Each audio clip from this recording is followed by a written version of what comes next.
Most people come out of trade training with a knowledge base, and our supervisors also need an understanding of the regulations. But field situations can throw so many scenarios at you. You always want to try to have good supervision with safety in mind, because the safer the job is, the easier it is.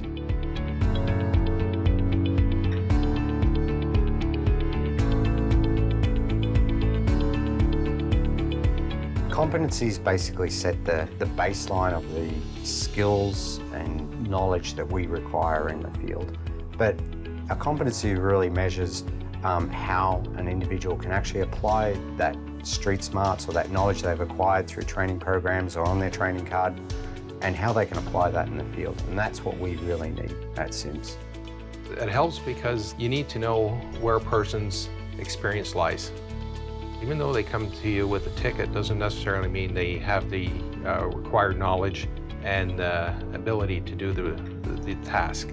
So you need to assess that they're able and they're capable and that they're confident at what they're doing. I think this will really help to give us okay, here's where your mindset's at. You need help here, we can reinforce this a bit. At least you've got the gist. We just need to help you now, and I think a lot of companies in the past have failed to support their supervision. The goal of this Supervisor Safety Competency Program is to offer support that supervisors may need to achieve superior site management results in health and safety, planning and organizing. The whole idea behind it is to bring everybody up to a good level of competency, and especially at the safety.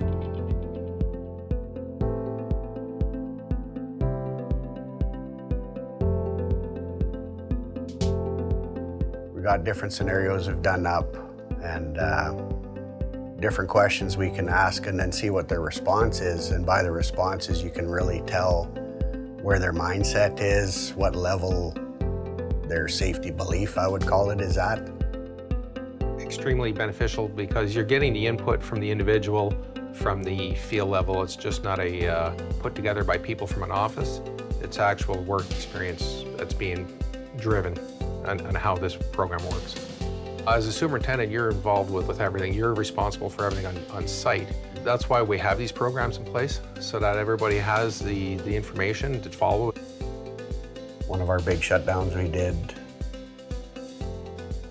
what did I have? I think 14 general foremans and close to 50 foremans.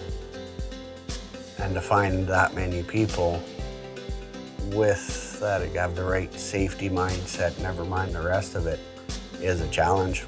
I think this can streamline that. At CIMS, we have 3 basic levels of field supervisors: foreman, general foreman, and superintendents.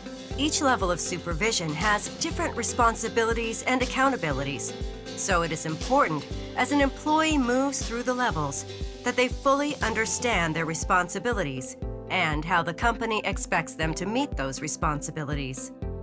The Supervisor Competency Program outlines the activities, knowledge, and skills that are expected to help enhance the performance of a new or recently promoted supervisor. The program provides guidelines with key items to listen for when completing assessments. These guidelines help to encourage consistency and continuous improvement. Newly promoted supervisors will fall under the CIMS Short Service Employee definition and must also go through the Short Service Employee Program. Remember, a short service worker is anyone that is an inexperienced trade worker new to the industry, an apprentice, someone recently promoted to a supervisory level, an inexperienced non-trade worker like recent school graduate, or under 25 years of age. In addition, they have less than 6 months experience in their position or less than 6 months with CIMS.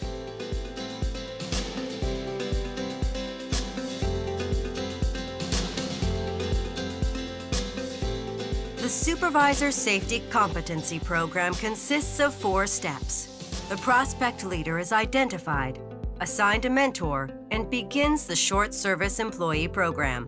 The leader completes all required training. An approved assessor is assigned to the leader, and the assessment process begins. Once the assessment process has been successfully completed, the prospect leader can begin their duties as a foreman, general foreman, or superintendent. Let's look at each step in more detail. At the beginning of the program, the short service employee is assessed over 3 periods.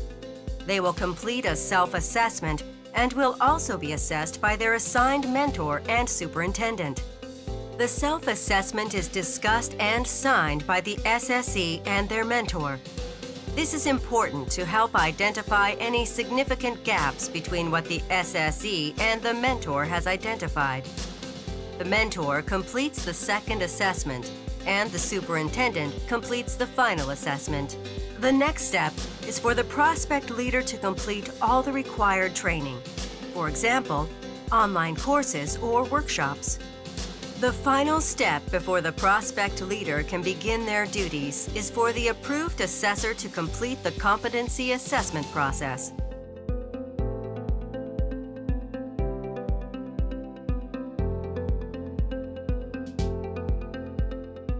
The competency assessor will fill out a different assessment form for each level: general foreperson, superintendent, and foreperson.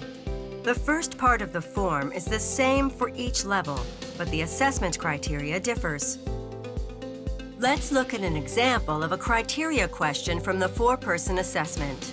Describe how you involve workers in hazard identification and hazard control. For each question, there are key points and things to listen for during your assessment. One of the most important parts of this process is consistency on ranking. Be sure to refer to the ranking descriptions every time. Think of each ranking section as being worth 25%. 1 means the prospect leader is able to demonstrate 0 to 25% of the competency. 2 represents an additional 25%, so 26 to 50% of the competency. 3 is 51 to 75% of the competency. And 4 is 76 to 100% of the competency.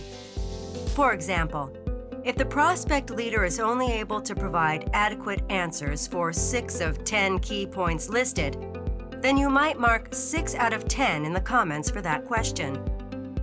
From there, you would refer to the description. Using the 25% guideline, 6 of 10 would fall under number 3, meets expectation. This example is just a guideline to consider. It is important to remember some answers will be more critical than others, so consider this when you rank and make comments for your justification. Every worker comes into the field as a trained journeyman or an apprentice, and we're wanting to gauge where they are in that journey. So it helps formalise the discussions that many of our supervisors probably had informally when they're thinking about, say, bumping up a journeyman into a foreman's position. And a lot of times the guys will, yeah, I know, but at the same time, and I just try to tell them, I said, I'm not saying you don't know it, but I have to make sure you do. And it works, it does, it gets you talking, and that's the huge part. If you don't communicate, things go wrong.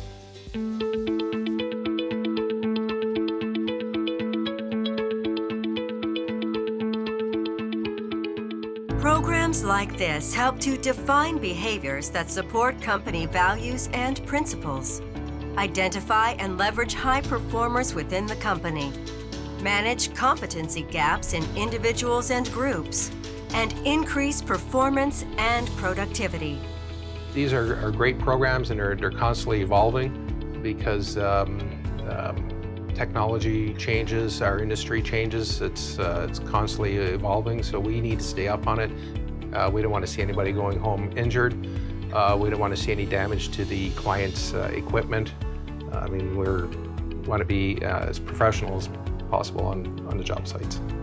I believe this shows CIMS is serious about the safety, and that goes a long way.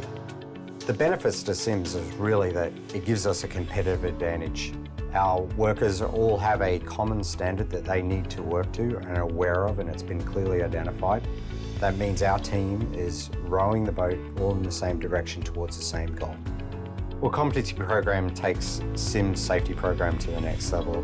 By having this program, we now have those tools that we can give to our supervisors so they can do their jobs more effectively.